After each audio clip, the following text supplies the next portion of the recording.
Pai, obrigado. Obrigado pela oportunidade que o Senhor nos dá nessa manhã de aprendermos a Tua palavra.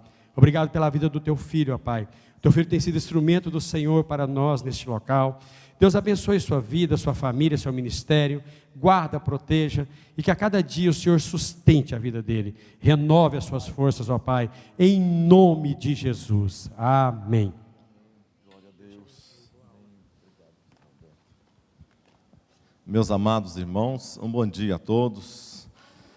Da paz do Senhor Jesus. Glórias a Deus. Nós estamos chegando, né? Estamos já no final quase no final da nossa revista.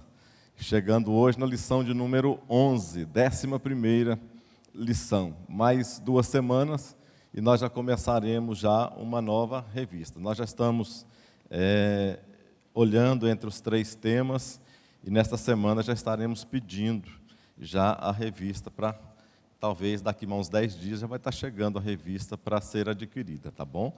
E aí você pega, adquira, compra a revista, né? Usa nos grupos familiares e estuda também, porque é necessário que você estude a revista. Não adianta você comprar a revista e colocar a revista debaixo do braço e vir para a igreja. Não vai aprender por osmose, não tem como aprender a palavra de Deus, não. Tá certo? Tem que ler, tem que dedicar, tem que pagar um preço, tem que estar lendo a palavra de Deus. Tira aí. Todos os dias aqui na revista, né, tem uma leitura diária. Faça isso também na leitura e vai trazer mais aprendizado para a sua vida. Hoje nós vamos estar falando sobre um tema muito bonito, mas às vezes pouco aplicado por nós nas igrejas, principalmente a tolerância cristã. Eu coloquei um texto aqui de Marcos, no capítulo 2, no verso 17, que diz assim. Vamos ler esse texto juntos? Vamos lá? Vamos fazer uma leitura para a gente dar uma despertada boa aqui? Vamos ler Marcos 2,17. Vamos lá, todos juntos, numa voz uníssona, né? Vamos lá? 1, 2, 3. Os sãos não precisam de médico, e sim os doentes. Não vim chamar justos, e sim pecadores ao arrependimento. Amém. O que Jesus, interessante a gente notar, que Jesus, quando ele fala estas palavras aqui, a gente quando acompanha o desenvolvimento e o desenrolar destas histórias, a gente vê que Jesus ele tinha acabado de passar na coletoria onde estava Levi, que logo em seguida Jesus muda o nome dele para Mateus, mais tarde Jesus muda o nome de Levi para Mateus, e ele era um coletor de impostos, era um homem odiado, era um homem que não tinha, a sociedade achava que eram as pessoas que não tinham uma boa índole, eram ladrões, né, chamados de ladrões, devoradores das finanças do povo, eram pessoas que coletavam os impostos para Roma, sendo que eles eram judeus, e eram mais odiados exatamente por isso, porque eles faziam o trabalho do bandido para os bandidos, né? Então, esse Levi era um desses, mas Jesus passa na coletoria e chama Levi, diz, Levi, vem comigo.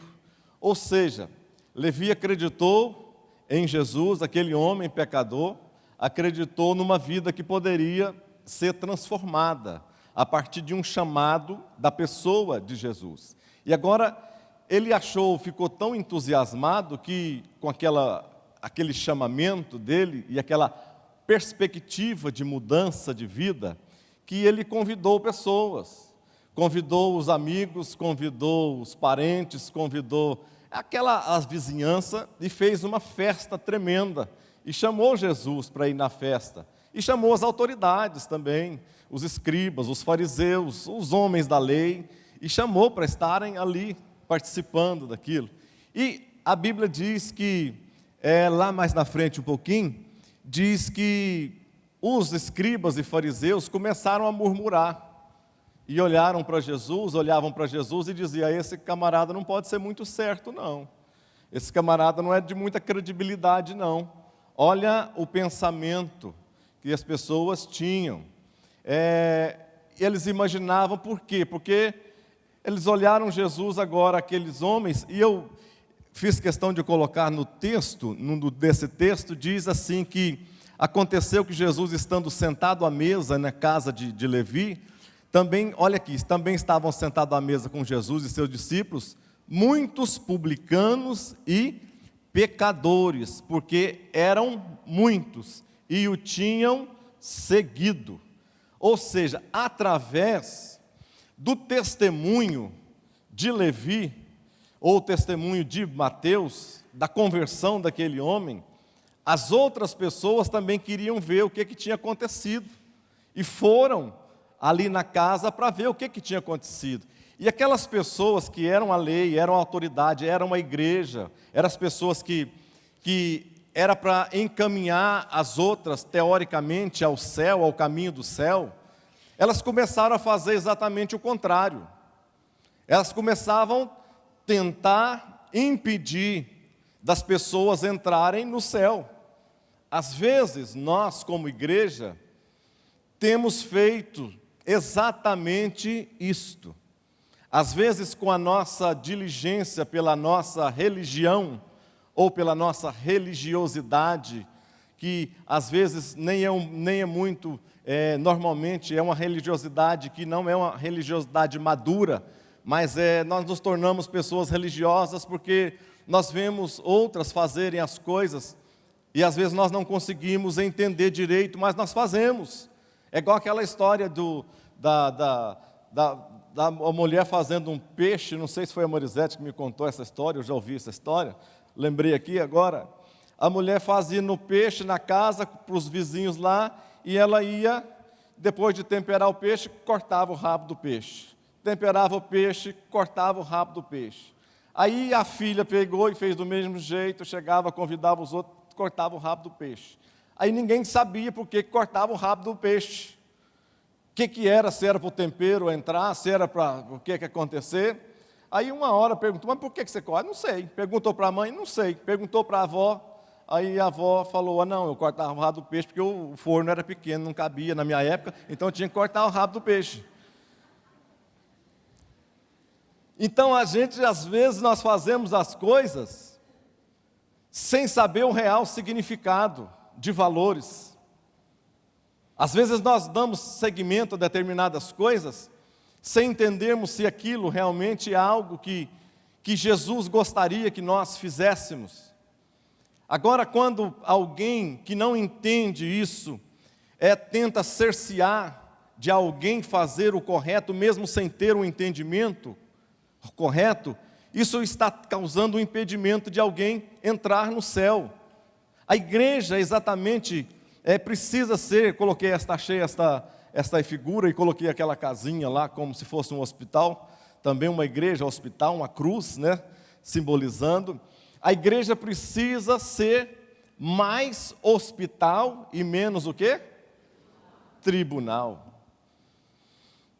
Porque se você olhar para a cara de cada um aqui, tem algum tipo de doença. Se você olhar para o rosto, para o corpo, pela mente, pela alma de alguém aqui dentro da igreja, ela tem algum tipo de doença. Então foi por isso que Jesus trouxe essa palavra para aqueles homens que tentavam fazer isso. Olha, eu não vim para os sãos, mas eu vim para quem? Os doentes. Eu não vim para os justos. Ou seja, aqueles que se acham justos, não buscam a Cristo, não buscam a mudança, esses não estão querendo, não estão necessitados, mas aquele que às vezes está lá no pó, está desesperado, sem razão de viver, está sem motivo, não tem mais motivação de viver, às vezes a vida dele está na lama, no pecado, está lá embaixo, mas ele lembra que pode buscar em Cristo, em Jesus, a salvação da sua alma. Esse sim, Jesus vai lá e estende a mão para ele e o arranca de lá e coloca os pés dele em lugares firmes. Esse sim. E é esse tipo de pessoa que Jesus olha e ouve o clamor. A Bíblia diz que Jesus no céu, ele se coloca de pé para ouvir o clamor e o clamor de um necessitado aqui nesta terra. Então, quem são os necessitados? Diga assim: sou eu.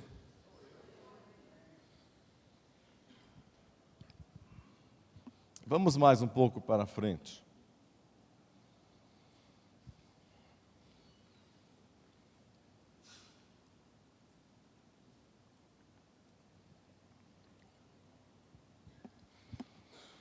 Continuando na introdução desta... Eu li um livro há uns 20 anos atrás, eu achei muito interessante. Do escritor e pastor David Wilkerson. Onde ele compara a igreja com a arca de Noé. No sentido de ambas, eu coloquei aqui no sentido de ambas serem instrumentos de salvação. Ele colocou no início, no primeiro capítulo do seu livro, eu nunca me esqueci disso, eu era novo convertido ainda, e eu lembro de ler esse livro, e ele colocou assim, nas primeiras folhas do seu livro, ele diz assim: esse livro foi escrito para quem se sente sujo, se sente pecador. E se você que pegou esse livro e começa a ler, e vai criticar a igreja, eu quero dizer que este livro não é para você. Este livro é para quem se sente sujo, mas que quer um dia morar no céu. Foi assim mais ou menos que ele começou a sua introdução a este livro. Por quê? Imagina todo mundo, por que essa comparação? E vamos imaginar a igreja da mesma maneira. Porque a igreja e a arca, o que elas têm em comum? É um objeto de salvação. É o único objeto de salvação. A arca, naquele tempo, foi o único lugar onde Deus colocou para que as pessoas fossem salvas da destruição. E a igreja, hoje, a igreja moderna, a igreja contemporânea e a igreja do futuro, também o único lugar que Jesus deixou, que Deus preparou, para que possa ser salvo da destruição, é a igreja. Não esta igreja visível, não a igreja de cadeiras, não a igreja de púlpitos, não, a igreja invisível, a igreja que um dia ele vai buscar, uma igreja sem mancha, sem mácula, mas uma igreja sadia, mas o único lugar que estará gente, pessoas daqui, pessoas de outras igrejas, outras denominações, de tudo quanto é lugar no mundo, um dia a trombeta de Deus vai soar, e quando essa trombeta soar, lá nos céus, todos aqueles que estão esperando a volta de Cristo, eles ouvirão esta voz, serão transformados a sua vida. Aqueles que estão lá na sepultura, ouvirão a voz de Deus, os seus corpos serão mudados e transformados, e subirão e viverão a eternidade com Deus, desfrutarão dessa eternidade, chamado igreja, isso que é a igreja. Então, quando David Wilkerson, imagina a seguinte lá dentro da arca, imagina dentro da arca, alguém olha para a outra assim, olha, cuidado aí com essa cobra. Imagina, alguém diz assim, olha, cuidado gente, acode ali, socorro, que o leão vai pegar o macaco e vai estraçalhar o macaco, lá dentro da arca. Gente, se não correr demais, o elefante fez cocô na tartaruga.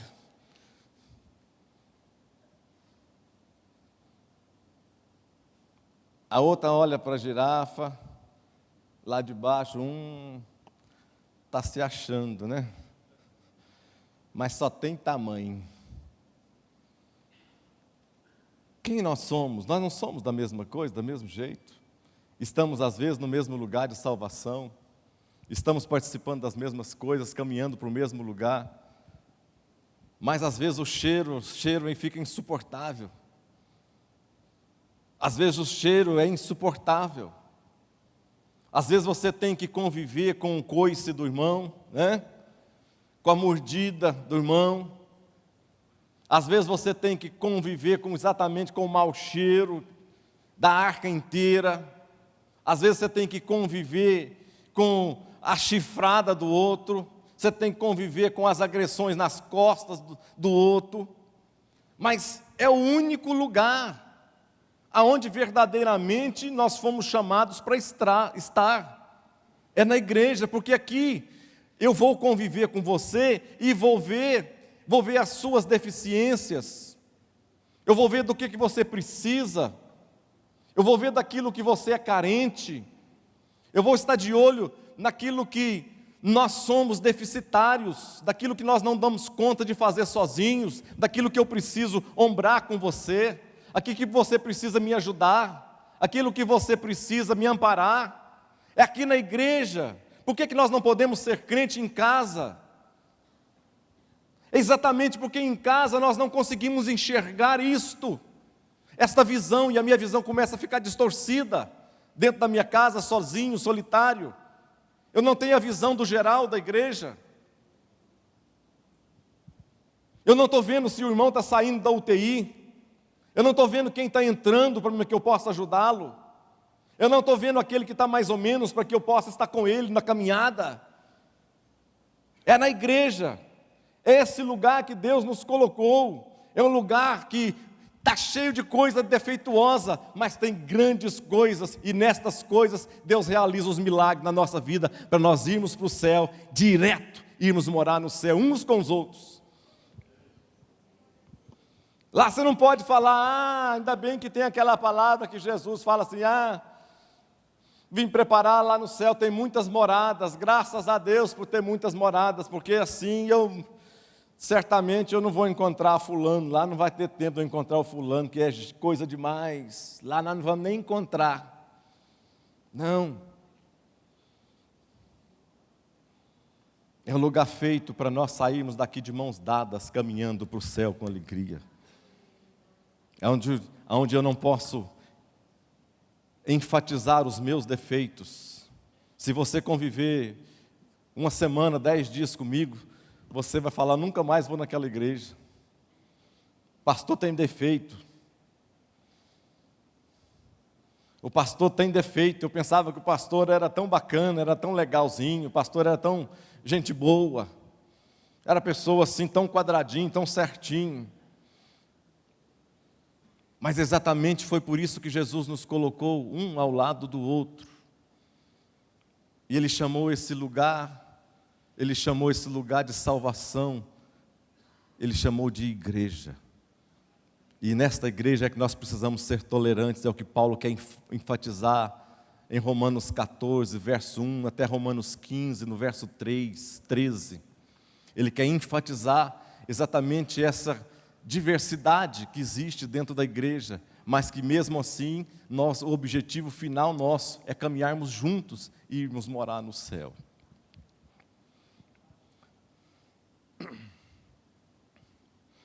Item 1. Uma igreja heterogênea. A natureza da igreja. A igreja é una, mesmo sendo formada por pessoas de grupos diferentes. Ela forma o corpo de Cristo. Para ser igreja, ela precisa atender o critério da unidade. Antigamente tinha 2 tipos de povos. Tinha os judeus e tinha os gentios. Ou seja, era um povo separado por Deus, e os outros que não eram judeus, que não eram objeto de salvação, mas naquele momento Deus tinha algo especial com aquele povo judeu. Mas o que Deus poderia fazer? 2 tipos de salvação? Deus poderia criar uma salvação para os judeus, diferente, e uma salvação para os gentios, para nós, por exemplo, que nós não somos judeus. Deus então tinha que criar uma salvação para nós e uma salvação para os judeus? Não. O que Deus fez? Ele pensou nessa alternativa exatamente, e Ele uniu esses 2 povos então, e Ele criou o mesmo instrumento. Esse instrumento que nós estávamos aqui, falamos um pouco aqui, e Ele chamou esse instrumento de igreja. Igreja, igreja. Diga comigo, igreja. É um lugar onde Deus nos formou de 2 povos, Ele formou um outro. E esse povo, quem está dentro desse igreja é que vai para o céu, não é judeu. Não é que ninguém vai para o céu porque é judeu. Ninguém vai para o céu porque é americano mais rico. Ninguém vai para o céu porque participa da igreja mais rica do mundo. Ninguém vai para o céu porque faz parte de determinada denominação que tem avião, carro, tem de tudo na sua igreja. Não. Não vai para o céu porque você tem às vezes um pensamento discordante do outro, aquele não vai e você vai. Não, não é nada disso não. Ele colocou um local chamado igreja e todo mundo que adentrar, pegar a passagem, comprar a passagem e entrar nesse lugar chamado igreja, nós chegaremos juntos lá, porque o local é o responsável por nos levar, nos tirar desta terra aqui e nos colocar nas mansões celestiais para viver a eternidade. É isso que é chamado igreja. E quando Jesus estava conversando com Pedro, e Pedro começa a responder para Jesus, e Jesus perguntando quem que era, quem que achava, e Pedro falou que ele realmente era o Filho de Deus, e aí Jesus respondeu para ele e disse: bem-aventurado és tu, Simão, porque tu não revelou a carne e o sangue, mas o meu Pai que está nos céus. Pois também eu te digo que tu és Pedro, e sobre esta pedra edificarei a minha igreja. E ele complementa dizendo: e as portas do inferno não prevalecerão contra ela. Ou seja, o diabo não é capaz de te mandar para o inferno. Diga glória a Deus.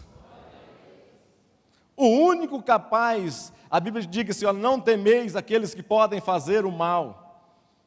Por quê? Não temeis aquele que pode, às vezes, falar de inferno e ser do inferno. Por quê? Porque o único que pode mandar alguém para o inferno é o próprio Deus e o próprio Jesus. Porque Ele criou as alternativas de nós não irmos para o inferno. Ele criou o local aonde nós poderemos ter a vida eterna e viver e desfrutar dessa vida eterna com Ele.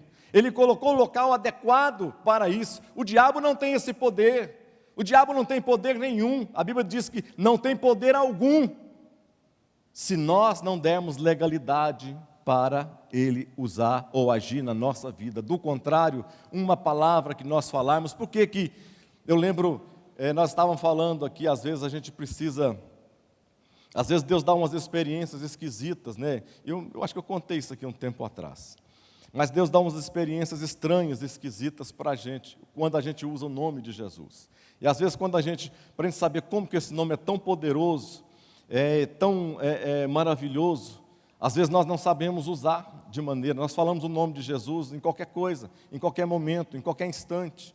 Nós invocamos o nome de Jesus quando a comida está ruim, invocamos o nome de Jesus quando alguém não abre a porta para a gente, invocamos o nome de Jesus quando alguém bota o dedo para a gente no carro, lá de fora, e fazendo quantas coisas, e sabendo que o nome de Jesus, nesse nome não há ninguém mais poderoso e não há coisa mais poderosa. Então, quando nós usarmos o nome de Jesus, use esse nome para algo que vai te trazer na sua vida algo espiritual, algo que pode realizar um milagre instantâneo para você na hora, ali naquele momento, na sua vida. Não use o nome dele em vão. Eu lembro que nós estávamos lá orando um dia na igreja e era um rapaz novo convertido, e ele tinha chamado André, nunca me esqueci dele. E ele novo convertido, e nós começamos a orar, ele começou a passar mal dentro da igreja, e nós começamos a orar. E o rapaz foi ficando possesso, endemoniado, e daí para frente começou a derrubar, quebrar os negócios dentro da igreja, cadeira e tudo mais, lá dentro da igreja. E eu sei que nós agarramos, uns 4, agarramos ele, pulando no pescoço dele, e agarramos ele lá dentro da igreja, e fomos trazendo ele para fora. Quando nós fomos trazendo ele para fora, e quando demos no limiar da igreja, assim, e nós colocamos ele no chão, de costa, e pensamos que ele estava bem, irmãos, aquele rapaz, devia ter uns 25 anos, mais ou menos, ele começou a flutuar no ar, assim, ó, com os meus próprios olhos, ele começou a flutuar no ar, assim, ó, ficou uma altura, assim, do chão, e nós todos ficamos paralisados, petrificados, com aquele negócio. Eu lembro que eu, na minha pouco tempo de fé, mas a fé o bastante para ter coragem, o que eu fiz? Eu me ajoelhei naquele lugar, e ele gritando e tipo sapateando, mas no ar. Eu fiquei assim de joelhos, lá em cima, e coloquei as minhas mãos e disse: em nome de Jesus, demônio, larga esse rapaz agora. E ele caiu no chão assim, pá!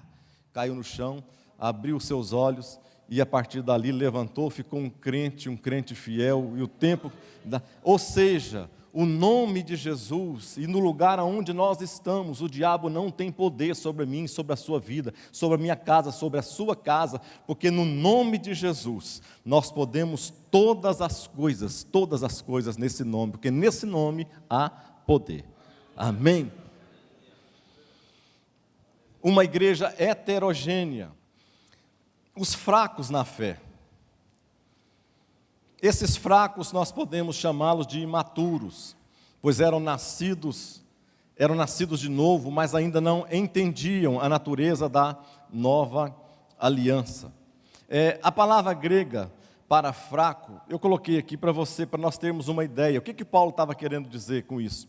É chamada de astenel, que indica fraqueza, indigência, impotência, falta de força, por vários motivos. No Novo Testamento, essa palavra é usada mais de 40 vezes. Então, Paulo queria dizer, quando ele estava dizendo os fracos na fé, é como se fosse uma fé enferma, uma fé que tem doença nela, uma fé que não é uma fé que é embasada, mas é uma fé vaga, uma fé vazia. É como se você diz assim: não, eu tenho fé que eu vou levantar da minha cama hoje e caminhar. Tudo bem, todos nós temos essa fé, porque é somente por fé que nós podemos fazer isso. Eu não tenho certeza que eu vou levantar amanhã, você não tem certeza que você vai levantar amanhã.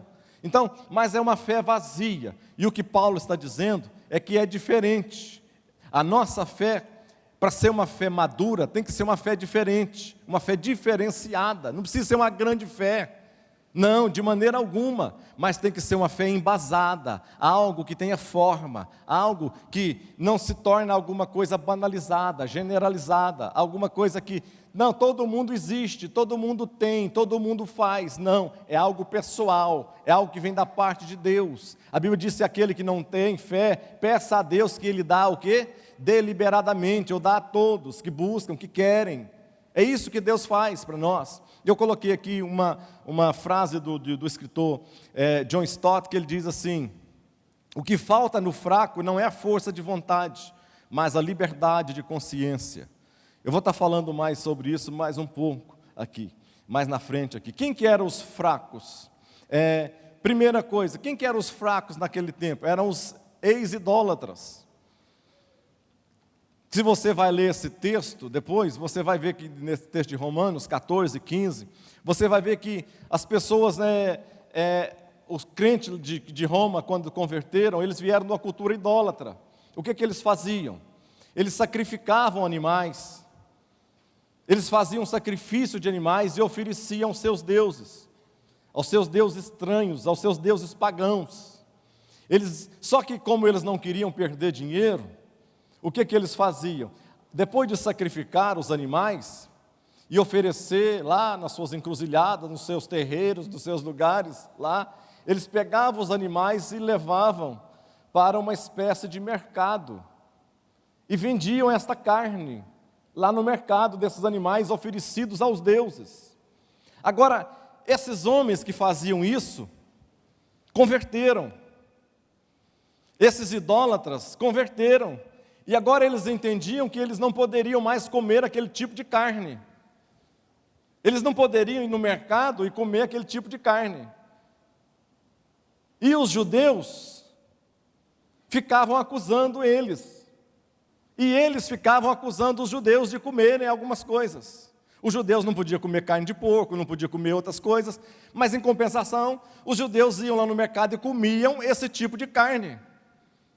E um ficava acusando o outro. E Paulo está dizendo assim, que esses crentes aqui, foi uma afirmação, ele diz que esses crentes nós podemos chamar de imaturos, pois eram nascidos de novo, mas ainda não entendiam a natureza da nova, o quê? Da nova aliança. Vou explicar isso mais aqui na frente. Continuando com os fracos da fé. Olha o que Paulo diz. O que come, olha só, o que come não despreza o que não come. E o que não come, não julgue o que come. Porque Deus o recebeu por seu. Ou seja, nenhum pode ficar julgando o outro. Desprezo, irmãos, desprezo e julga, o que Paulo coloca aqui nesse texto, desprezo e julgamento são coisas terríveis. Não foi a única vez que Paulo fez esse tipo. Lá em 1 Coríntios, por exemplo, ele escreve o seguinte, olha aqui. A mim me foi dado que se me há de ser julgado por vós ou por tribunal humano, nem eu tampouco julgo a mim. Quem me julga é o Senhor. Portanto, nada julgueis antes do tempo, até que venha o Senhor. Até parece que a gente ecoa aquelas palavras de Jesus, quando ele diz, não julgueis, para quê? Para que não sejais julgados. A maior dificuldade, irmãos, dos fracos na fé, é a não aceitação dos fortes. A maior dificuldade. A maior dificuldade dos fracos na fé na igreja é exatamente o olhar de censura e de reprovação dos fortes na fé. O fraco na fé, ele vem aqui e aceita Jesus. O fraco na fé, ele vem aqui e levanta a mão. Mas às vezes ele não consegue ter o suporte espiritual para crescer na igreja. Porque às vezes a pessoa é tão defeituosa, e ela é conhecida de um, de outro, de outros, que quando ele chega na igreja parece que ele é imerecedor de estar sentando na igreja. Parece que ele é imerecedor de sentar conosco. Parece que nós somos tão bons que aquele negócio parece que pega. Você já viu gente assim? Já conhece gente assim? Se ficasse aqui, aceitasse um transexual, entrasse aqui na igreja, aceitasse a Jesus,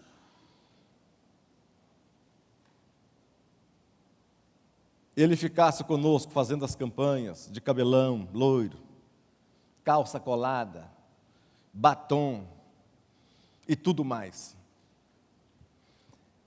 Entrasse na igreja e sentasse conosco, pertinho de você, do seu lado. O que passaria no seu coração? O que passaria na sua mente, no seu entendimento? Qual atitude que você teria?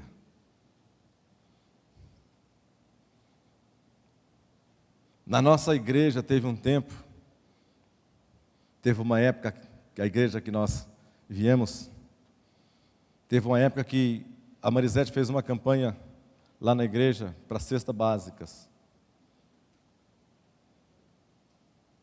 A igreja era uma igreja, não era grande, mas era uma igreja com mais de 300 pessoas. Dessas 300 pessoas deu, eu acho que 5 cestas básicas. 5, para dar para os outros, matar a fome do carente, do pobre, do necessitado. 5 pessoas. Até que um dia chegou um homossexual na igreja. Esse homossexual chegou na igreja, ouviu no culto a Marisete falando.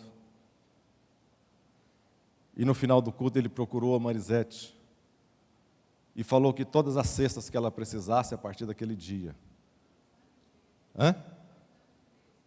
Durante 2 anos e meio, aquele homossexual sustentou a igreja com cestas básicas. E a igreja não se moveu 1 milímetro. Aquele rapaz, a nossa igreja era chamada a igreja dos gays. Porque na igreja tinha muitos ex-homossexuais ganhados para Jesus. Vários. E tem vários amigos desses que são meus amigos hoje. homens de Deus. Porque nós tivemos coragem de pagar o preço, de sentar, de conversar, de aconselhar, dizer: olha, não temas, o pecado é igual para todos. O pecado da cobiça é o mesmo, o pecado do adultério. O pecado da mentira é a mesma coisa. A única diferença é que uns parecem que ficam encobertos e outros são expostos. Às vezes nós nos sentimos tão bons quando o nosso meio, nosso miolo, nosso interior está morto, apodrecido, e nós não sabemos e ainda fingimos que não é conosco. E viramos as costas por aqueles que querem entrar por aquelas portas, e nós fazemos como os fariseus, como os escribas, tentamos impedir essas pessoas de entrarem no céu.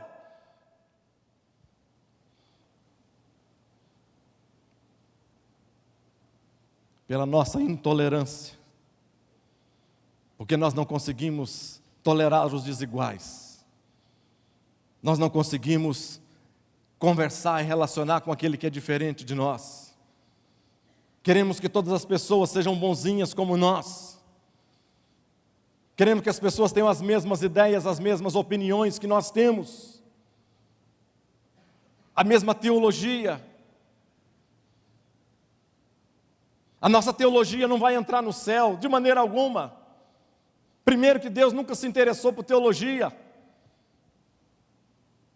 Uma das coisas que eu não esqueço e não sai, é arraigado na minha alma, é quando Jesus vai aos céus, Ele diz para os seus discípulos, Ele não fala assim para os discípulos: olha, vocês vão estudar teologia, vão fazer isso, vão ser mestres. É claro que isso é bom, mas o que me chama a atenção em Jesus, Ele olha para os seus discípulos e diz assim: e ser-me-eis testemunhas. Testemunha. Testemunhar todos nós podemos. Ser mestre, às vezes, nem todos. Mas testemunhar, todos nós temos esta capacidade de testemunhar. Falar o que Deus tem feito na minha vida. Falar o que Deus tem feito na sua vida.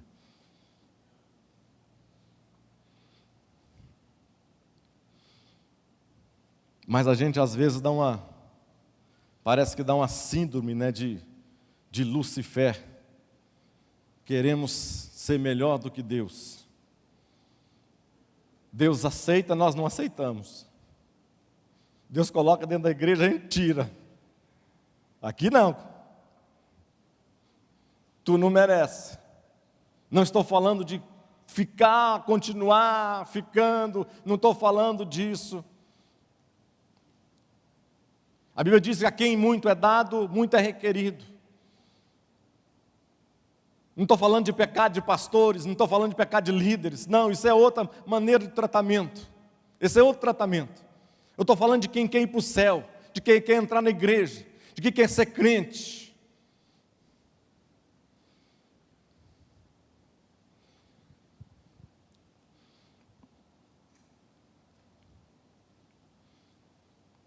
Eu coloquei algumas bobagens aqui.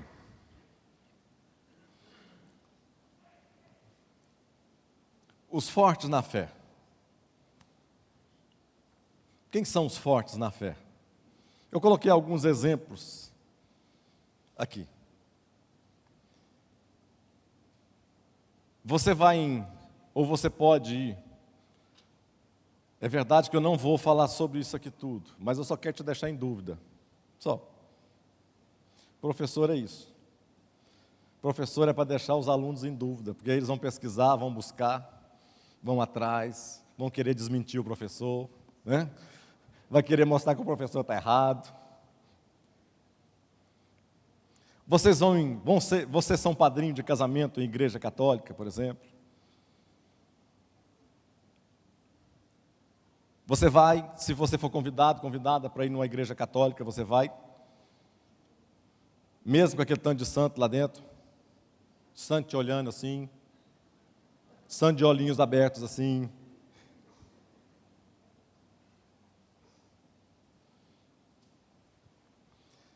Você permite que os seus filhos participem de festa junina? Eu não quero te doutrinar, eu quero que você pense.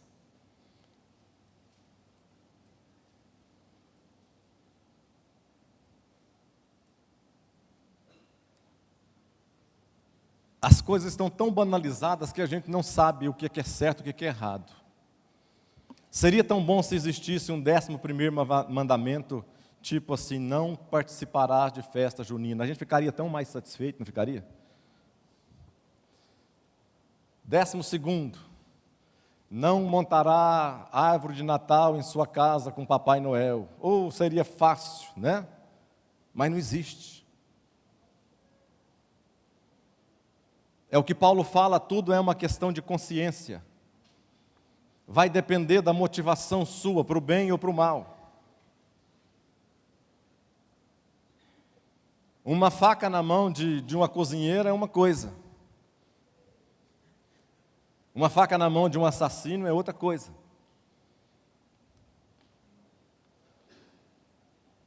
Se você vai participar de festa junina, leva seus filhos, festa junina, que tem culto, que tem... Eu vou colocar as duas coisas, que existe 2 tipos de festa junina. Vou falar talvez de alguns desses aqui, não sei. Vamos ver. Em festas juninas mesmo, tem 2 tipos de festa. Tem aquela que é de cunho religioso, onde tem os santos, tem os cultos, tem a adoração, tem tudo. E tem aquela outra festa que às vezes em alguns colégios, algumas escolas,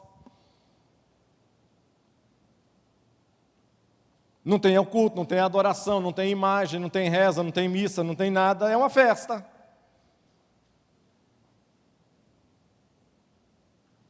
Tem aquela que tem na nossa chácara, que nós botamos o nome de festa na roça. Festa na roça. É em junho.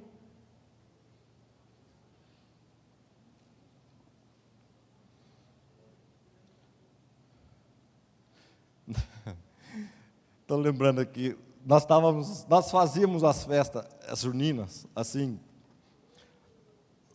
numa chácara que a igreja tinha também. E um dia estava lotado, assim, e eu estava cheio de pessoas nessa festa lá, e passava a avenida bem do lado, assim.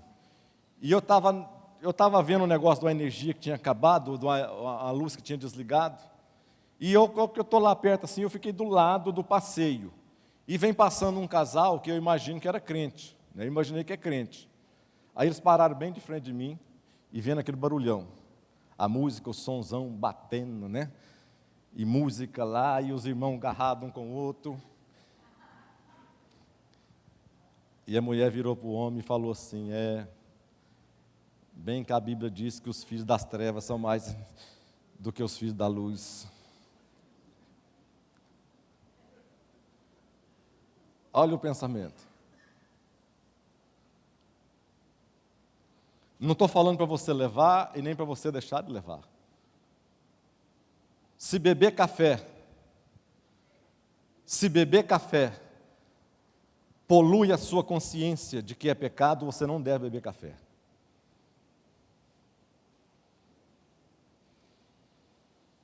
Se alguém chegou aqui na igreja, veio de uma igreja, que os cabelos das irmãs, os cabelão das pernas vêm assim, grande mesmo.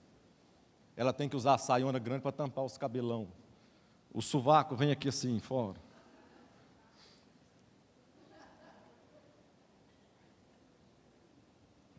Bigodão. Mas ela veio de uma igreja que ensinou para ela que ela não deveria fazer aquilo. E ela chega aqui na igreja, nós não podemos, o que Paulo está dizendo é exatamente isso. Ela chega aqui, nós não podemos zombar e falar que ela é bobeira, é bobagem, que ela é ignorante, que ela é boba. Porque se nós fizermos isso, nós vamos estar fazendo a mente dela e a consciência dela, nós estamos vituperando a sua consciência. Da mesma maneira, nós que estamos aqui, um dia o pastor Salmo chega assim e diz: a partir de hoje é proibido os irmãos assistir Jornal Nacional. Deus tocou no meu coração que assistir Jornal Nacional é tudo coisa do demônio, porque o capeta está agindo lá no meio, e a partir de hoje não é para assistir mais Jornal Nacional. O pastor está certo? Está certo ou não está certo, irmão? Eu não sei. Mas vamos imaginar que o pastor não está certo. Mas aí você que está ouvindo aqui fala: nossa, mas que pastor, esse pastor, não, esse homem não é de Deus, nunca vi falar um negócio desse. Da igreja que eu vim não tinha nada desse negócio, isso é palhaçada, isso é bobeira. E o pastor está avisando todo domingo aqui que não é para os irmãos assistir Jornal Nacional, e você todos os dias está frequentando o culto e continua assistindo o Jornal Nacional. O que está acontecendo com você? Você está em rebelião, você está em pecado, você está pecando, porque você está rebeliando contra uma autoridade sobre a sua vida. Se ele está certo ou está errado, não é problema seu, é problema dele com Deus. Festa de Halloween, vamos passar aqui. Receber bala de Cosme e Damião. Quantas crianças, às vezes, que estão indo em festa de Cosme e Damião, que começou lá no passado, que dois irmãos, tal, que não tinha nada a ver, mas foi transformando, chegou aqui no Brasil, chegou aqui no país, transformou em dois gêmeos, que faz o bem e que faz bem para as crianças. O espiritismo, o candomblé pegou esse negócio, transformou isso aqui em entidades, em herês no seu Yaralubá lá, e transformou esse negócio e fez deles um tipo que cultua. Agora você é bonitinho, você leva seus filhos, se você souber que é festa de Cosme e Damião, dito que é festa de Cosme e Damião, você vai levar seus filhos, vai receber as balas na sua casa, os filhos vai receber os doces na sua casa. O que mais? Ter árvore de Natal em casa.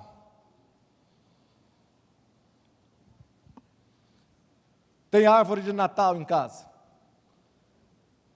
Isso pega, pastor, é estranho, esquisito, tem muita gente. Eu sei.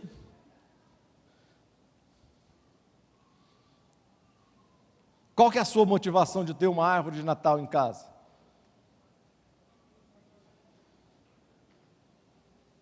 A sua motivação é oferecer, dizer que a árvore traz prosperidade, como os ímpios fazem? A sua motivação é dizer que a árvore traz efeitos benéficos naquela época, traz paz, traz alegria, ilumina a sua vida? Você coloca um Papai Noelzinho na sua árvore, quantas vezes, às vezes lá em casa, eu tenho a minha própria opinião formada, mas eu não cauterizei a minha consciência, eu não transgredi a minha consciência na época. Nós nunca tivemos árvore de Natal, nunca tivemos árvore de Natal, mas eu vejo hoje, pela minha maturidade, que eu posso ter uma árvore de Natal em casa, que não tenha Papai Noel, que não tenha os símbolos ditos do Natal, de trocar o nascimento de Jesus por presentes, porque se você for pensar assim, você não pode ir no Flamboyant, comprar um presente e dar para sua esposa, para o seu filho, para sua filha, porque se você fizer isso, você está fazendo exatamente o que a festa manda. E se você pensar assim e fizer, você está pecando. Ah, pastor, se for assim, deixa eu te dar um exemplo. Cadê as crianças? Se você for assim, você pode falar assim: pastor, mas lá na antiguidade, lá na Grécia, o povo fazia sexo de todo jeito, era uma orgia, um negócio, um pecado terrível, homossexualismo de tudo, de ponta cabeça, cabeça para cima, pendurado nos tetos, feito de tudo quanto é jeito. O sexo era oferecido aos ídolos, então, a partir de hoje, você não pode mais fazer sexo. Porque o seu sexo era para o paganismo, você não pode fazer sexo hoje.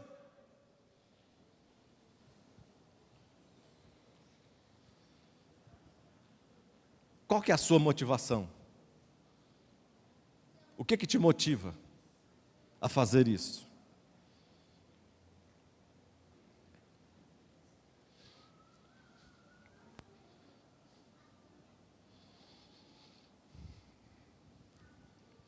Dar ovo de chocolate na Páscoa, filmes demoníacos. Filme demoníaco é aquela... As pessoas, quantas crianças têm ficado endemoniadas porque os pais permitem que os filhos vejam filmes demoníacos, filmes que não é para a idade dos seus filhos. Eu mais a Marisete, quantas crianças que nós já passamos, que já oramos por crianças endemoniadas, porque os pais permitiram os filhos ver determinados filmes. Artes marciais que incluem rituais, capoeira, por exemplo. Música rock. Será que música rock é pecado? Eu não sei a motivação. Eu não sei a motivação de cada um. O que tem no coração? A letra da música, o que diz a letra da música? Você sabe o que diz a letra da música? É música gospel, é uma música que engrandece mesmo sendo barulhenta, mas engrandece o nome, exalta o nome de Deus, levanta, ou põe para baixo, lá para as trevas, lá para o abismo.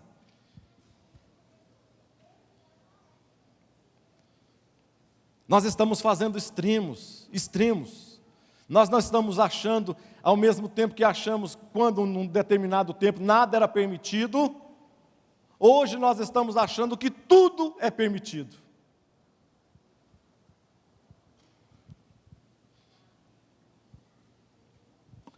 Os fortes na fé.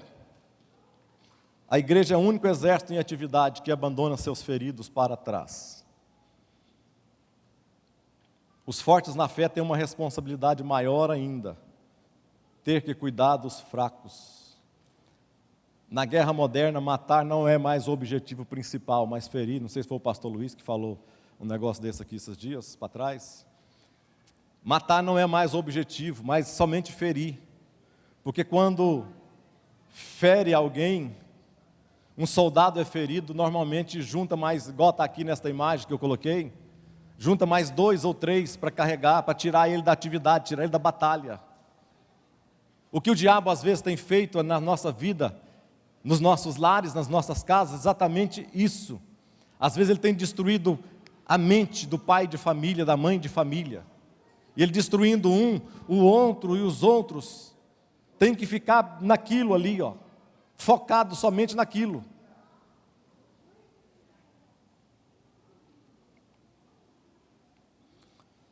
A lei da liberdade. Lutero, o grande reformador, sintetizou a ideia da liberdade em poucas palavras. O cristão é o senhor mais livre de todos e não está sujeito a ninguém. E o cristão é o servo mais obediente e está sujeito a todos. E eu vou, nesta aqui, talvez eu encerre aqui. Número 2, uma igreja tolerante, a igreja da liberdade. Olha o que está escrito Filipenses 4:13. Posso todas as coisas em Cristo que me fortalece. Vamos repetir esse texto? Vamos lá, todos juntos? Vamos lá? 1, 2, 3. Posso todas as coisas em Cristo que me fortalece. E 1 aos Coríntios 10, 23 diz assim: todas as coisas me são lícitas, mas nem todas me convêm. O que diferencia um texto do outro? O que diferencia o texto do outro? Posso todas as coisas em Cristo que me fortalece, e todas as coisas me são lícitas, mas nem todas me convêm. O que diferencia? A resposta é o contexto que eles estão. Aqui não está falando em Filipenses, por exemplo, não está falando daquilo que você pode fazer ou deixar de fazer, ou quer fazer. Aqui está falando, quando Paulo fala, e eu até fiz questão de colocar aqui, Paulo fala assim, Filipenses 4, 11, 12, ele diz assim, pois aprendi a adaptar-me em qualquer circunstância, sei o que é passar necessidade e sei o que é ter fartura. Aprendi o segredo de viver contente em toda e qualquer situação, seja bem alimentado, seja com fome, tendo muito ou passando necessidade. Aqui Paulo está falando de quê? De uma maturidade que gera confiança nas coisas boas e coisas ruins. Ele pôde passar por estas coisas, porque Deus é quem fortalecia isso aqui. As coisas ruins servem para moldar o nosso caráter, às vezes, irmãos. As coisas ruins têm esse objetivo da parte de Deus. E aqui está falando, não é que a gente pode dar liberalidade a tudo que a gente... Então, se eu posso fazer, tem muita gente que faz exatamente isso. Eu posso fazer todas as coisas, então eu vou fazer o que der na cabeça. E não é nada disso que Paulo está falando aqui. Paulo está dizendo num contexto totalmente diferente aqui. Ele está falando de necessidade, falando de luta, falando de tribulação, mas ele diz que mesmo nessas tribulações, ele pode ser vitorioso em Cristo, que dá a vitória para ele. Diferente desse contexto aqui, de 1 Coríntios 10, 23, que está dizendo que todas as coisas me são lícitas, mas nem todas me convêm. Olha o que eu coloquei aqui, e nós vamos encerrar logo em seguida. Diz assim, olha, nesse segundo texto aqui de 1 Coríntios 10, 23, ele fala exatamente dessa liberdade de consciência que a gente está colocando. Romanos 4, 15, preste atenção nisso aqui. Olha o que Romanos 4, 15 fala. Porque a lei produz a ira, mas onde não há lei, também não pode haver transgressão. Se não há lei, não há transgressão. Por que eu sei que usar o celular dirigindo é infração? Por que eu sei que usar um celular dirigindo é infração? Por causa de quê? A lei. Apesar de muitos esquecerem, disso. De transgredir exatamente essa lei. Mais aqui. Romanos 7, 7. Só para você entender o que é a consciência. Romanos 7, 7 diz assim, que diremos, pois? É a lei pecado? De modo nenhum. Mas eu não conheci o pecado, senão pela lei. Porque eu não conhecia a cobiça, se a lei não dissesse, não cobiçará. 1 João 3, 4, diz assim, toda pessoa que vive costumeiramente pecando, vive em rebeldia contra a lei, pois o pecado é transgressão contra a lei. Ou seja, quando eu conheço alguma coisa, eu me torno responsável por aquilo. Não chega a ser um Saint-Exupéry, no Pequeno Príncipe. Tu te tornas eternamente responsável por aquilo que cativas, Não chega a ser isso, mas o conhecimento de alguma coisa é que me traz a responsabilidade sobre aquilo que eu estou falando. O conhecer. A Bíblia chega até a dizer que melhor seria se nós não tivéssemos conhecido a Cristo do que conhecê-lo e negá-lo. Por quê? Porque se eu não tivesse conhecido, a minha maneira com que Deus conduziria a minha vida, os meus pecados e tudo seria diferente. Mas a partir do momento que eu conheço a Cristo, eu tenho uma responsabilidade sobre esse conhecimento que está. E eu vou encerrando. Eu vou passando aqui, eu quero para a gente orar.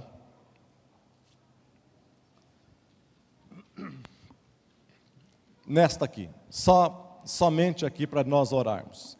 Podemos ficar de pé? Vamos ficar de pé nesse momento?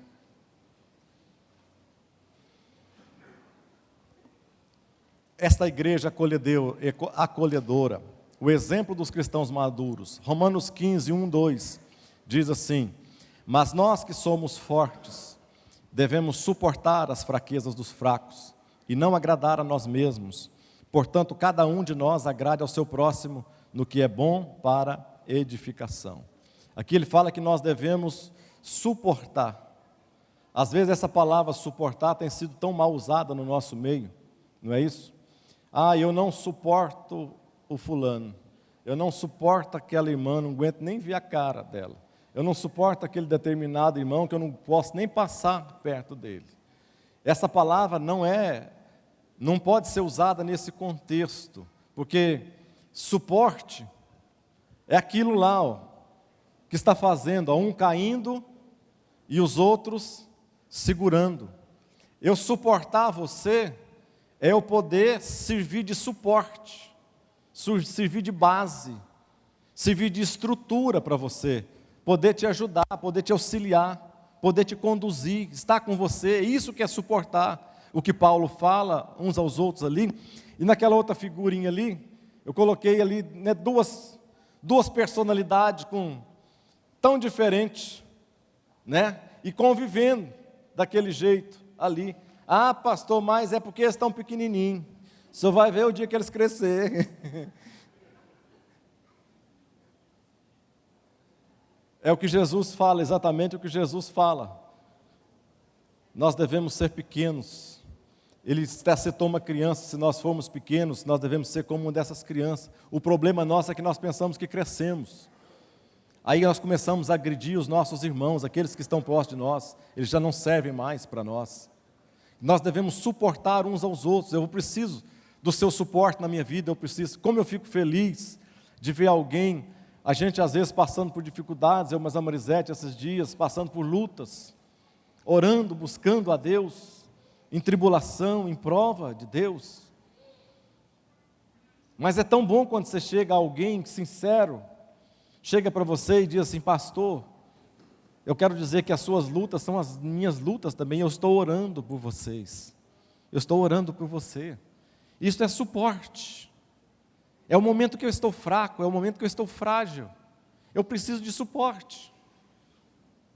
É o momento que eu estou fraco na minha fé, que eu estou debilitado, que eu estou em questionamento com Deus.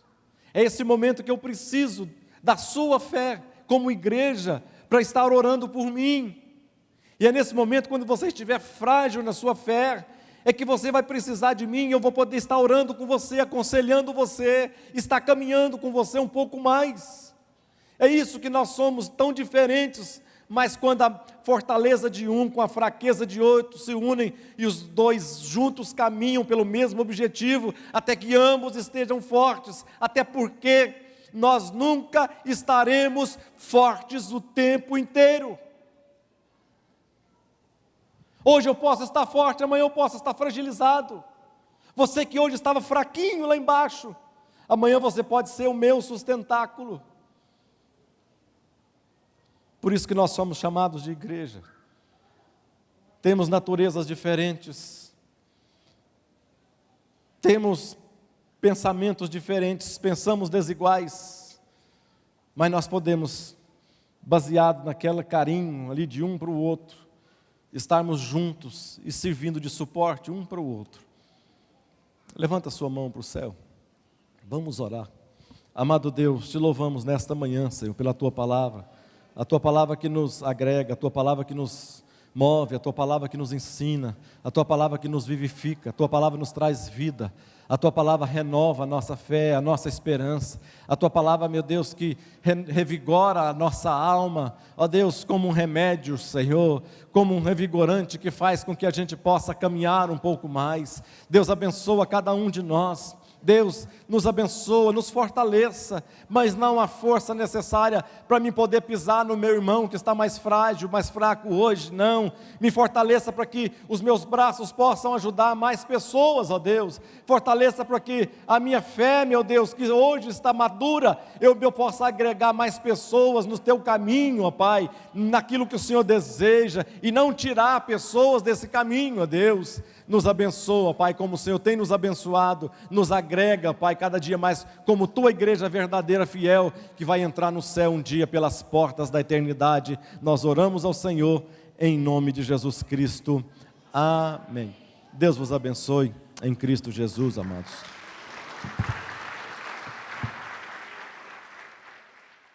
Uma igreja alegre, participativa. Todos os domingos, às 9 horas, um delicioso café da manhã e uma escola bíblica abençoada. Às 18 horas, culto da família. Segunda, às 14 horas, Manancial Feminino. Terça-feira, às 20 horas, Homem de Verdade e Mulher Ideal. Quarta-feira, às 19h40, Culto de Ensino, além de uma programação semanal para todas as idades. O nosso sonho é expandir o reino de Deus e chegar a todas as nações do planeta Terra. Eu quero convidar você a fazer parte desse grande projeto que com certeza Deus vai te abençoar. Catedral da Família.